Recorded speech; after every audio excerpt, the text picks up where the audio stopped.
Mga kapagsibol, eto bigyan ko naman kayo ng update about sa location paano pumunta. So ito boundary pa lang kami ng Tansa.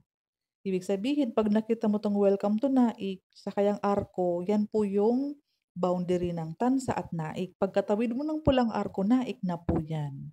Kapag sinabi po nating nasa boundary lang tayo ng Tansa, sobrang lapit lang po at 'pag sinabing nasa National Road tayo ng Antero Soriano, napapansin mo po yung mga bus, dito po nadaan.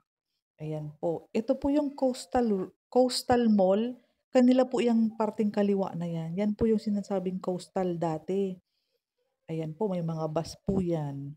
'Pag nakita mo naman po itong, Naik Police Substation ng Timalan, ang landmark natin is Hills View. Sabihan mo po kay kuya driver, Hills View kami bababa. Natigil talaga sila dito sa side na 'to. Kakaliwa kayo dun sa may police station, tapos papasok na tayo ng Pagsibol.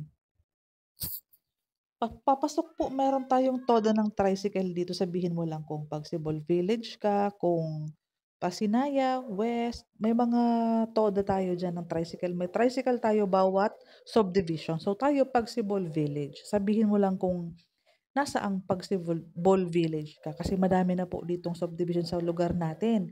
Una po na subdivision itong dinadaanan natin, yan po yung South Morning View.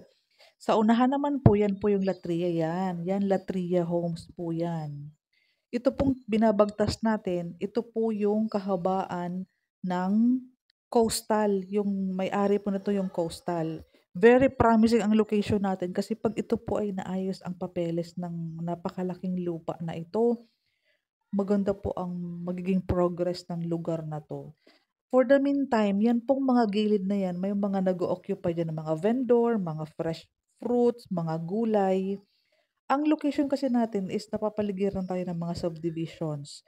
So, siyempre ang mga iko-consume natin, lahat po ng mga kailangan ng tao, andito na din po sa location natin. Ito po may mga concrete, may car wash. Mga school naman po, meron tayong ito elementary school, Timalan Hills Beauty Elementary School po 'yan. Itong pag-akyat natin na 'to, ito naman yung Hills View Phase 1 to 5. 'Yan, yang kabila kan puros po 'yan Hills View, pati po yung likod po nito. So ang location natin is may Hills View, may Ciudad Nuevo, may mga Pagsinag, Pagsibol, Pasinaya. Kung narinig mo na po ang mga subdivision na yan, same location lang po tayo. May paanakan dito sa left side, sa right side meron tayo dun kaninang mga pharmacy. Itong may arrow na yan, diyan dumadaan ang Pagsinag West, Pasinaya Northeast, Pasinaya North Prime, Pasinaya, yan po may Pasinaya dun. May Northdale ay may Noriel Miles Academy School tayo. Ito naman pong kabila, mga tindahan, landmark. Yung Jufran po na yan na may ano, may mga chicken, katabi po niyan ang model house ng Pasinaya and Pagsinag. Ngayon po, kakanan po tayo dito papunta sa bahay namin at sa office. Nasa Pagsibol Village 1 and 2 na tayo. Okay po, ito yung pinakaunang Pagsibol Village.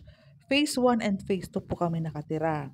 Pag nakita mo itong gate, kakanan ka, tingala ka, may makikita kang elevated water tank. Yan yung pinaka-landmark ng bahay namin, pati yung office. Kakaliwa ka, papunta ka ng Excellence Street. Pag nakita mo Excellence Street, diretsuhin mo lang, nasa elevated water tank ka na. Kami yung first na duplex na katabi ng water tank. So, andito tayo sa bahay namin. Ito yung bahay namin, ito yung office. So, magkatabi po yung office at bahay namin. So, every day, daily tripping and daily reservation po ako. Pwede ko kayong i-tripping, i-check nyo po yung location kasi taga dito lang po talaga ako. Pati yung pagre-reserve namin, pag-complete ng documents, dito po.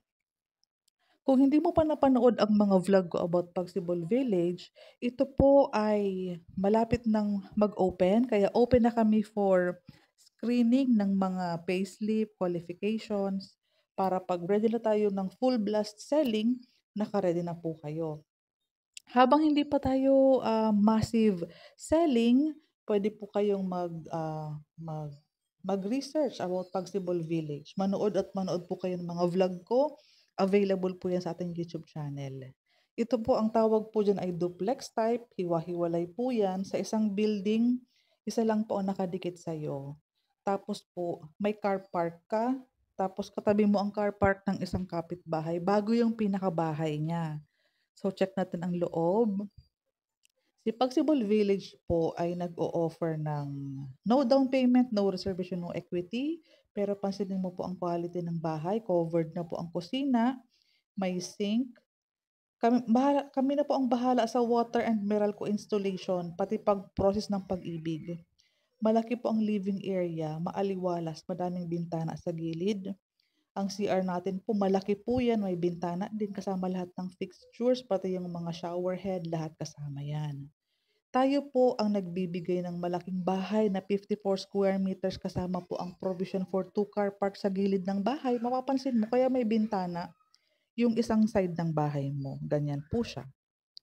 Alam naman natin na 'pag may bintana, maaliwalas po ang maghapon, kahit sa model house pa lang po kita mo na na maaliwalas, maliwanag. Ang second floor, provision for 2 bedrooms po 'yan, may butas na for aircon. Ito po, maliwanag ito sa maghapon kasi dito po malaki ang bintana sa may hagdanan.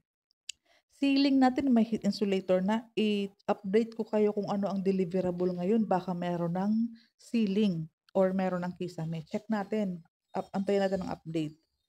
So, ayan po, ang 10,000 pong binibitawan ng mga buyer namin is for water, Meralco, and processing.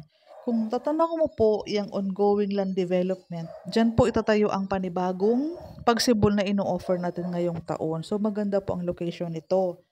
Bale, central po ito. At ang balita po ay may developer na nakabili sa katabing location natin. So, ang location natin is nade-develop na po talaga siya. Ito po ang best time sa mga nangungupahan. Pwede muna kayo mangupahan habang inaantay si Pag-ibig na i-approve yung housing loan mo. Kasi ang una mong hulog kapag naka-approve na. 'Pag na-approve ka, that's the only time po na magbabayad pa lang tayo ng monthly amortization, then turnover na po ng bahay. Sa mga interesado, directly message me. Itutulungan po namin kayo ma-process ang Pag-ibig